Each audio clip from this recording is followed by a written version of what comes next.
Hey, what's going on, everyone? So we are in the fifth war of the season.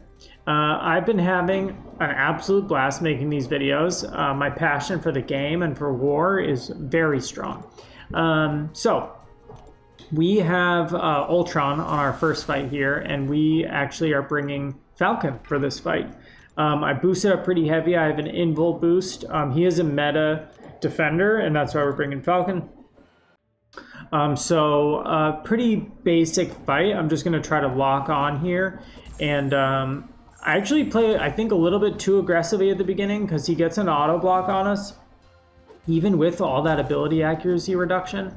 But it doesn't parry, and we're also, we're not, he's not evading very much. You're going to see he's going to get like both of his evade buffs here, and we fail those. We're just kind of cruising along here. We're going to throw our L2. That doesn't crit. I think the fight would have been nearly over if we did crit there, but we didn't. So we're just going to call in our relic here, and we should be able to just finish out this fight real quick here. Yeah, we had some nice crits there at the end. Hey, Falcon did what he needed to do. That was great. We have... what's her name? Silk for the next two fights. We have Jugs and Chavez. Jugs is a real thick boy. My man is pretty thick. He has a pretty healthy pool of health, and but Silk is just such a monster. She just the amount of damage you can access immediately is invaluable in Alliance War. So we're just going to take this straight to Jug's face and really show him how it's done. He actually gets us right here. We try to go for the standing intercept. He dexes us and punishes us. And I was like, all right, Jugs, I see you, dude. I see you. You just want to make sure you control the fight, though. Make sure he doesn't get any unstoppables. As long as you just like stay aggressive and the AI is willing to throw the special, you can keep him from getting any unstoppables. There we had him to 1%, of course. I don't know how much actual health that was, but we take him down with some. Next fight is Chavez. Path 2, you tend to see mystics because of the placebo thing, and it nullifies your buffs, and then if you're running MD, you get a lot of power. That's why I really like running Silk, is she doesn't really have any buffs. The nodes that on here do give you Furies, so it's kind of built in for it to nullify you. But it's usually in like 1 or 2 Furies, and Silk doesn't have any other buffs, so it doesn't really give him that much power. And if you really want to get into it, you basically get a free auto evade on their first special, so you could theoretically not even, dex, but I think I do anyways. But I don't know how that, I guess it procs the auto evade and then you don't get a dex buff? I don't know, whatever. Anyways, oh, that's right. Okay, I didn't break it. So then I had the auto evade backed up there because I knew that if Chavez has an L2, I was basically pretty sure she was going to have an L2. And so I knew that Silk would be, basically guaranteed to dex that once, right? In the early part of the fight. So I knew I was pretty safe there. Next we have Kate Bishop. I don't know, maybe I'm missing something for the placement here, but it seems like a pretty easy champion to put here. Maybe it's just a diversity placement. So we are going to run Ghost. I'm going to use a tech boost.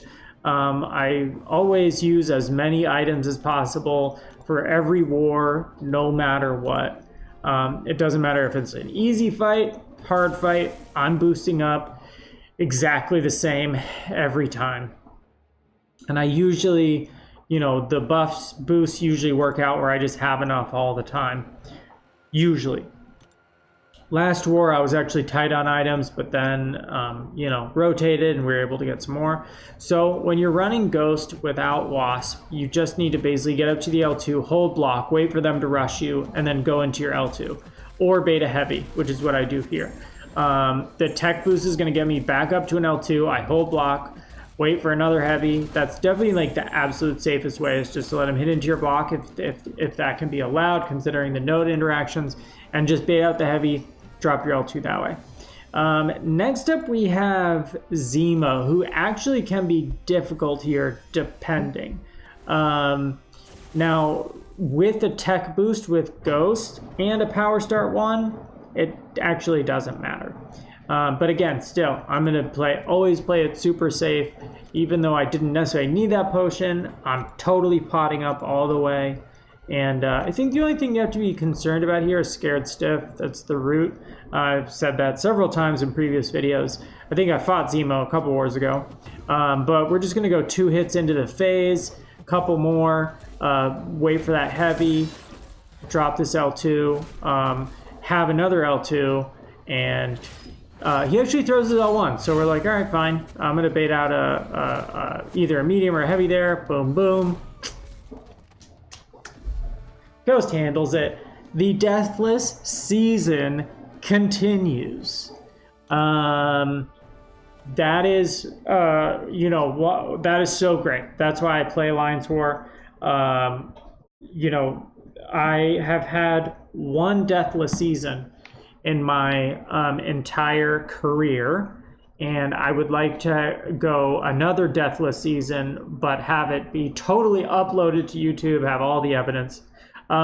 I do know I have a Paragon Crystal, so I figured this video was just a little short, so let me run out this Paragon Crystal. Who knows, maybe we'll get a 7-star or something. That would just be awesome.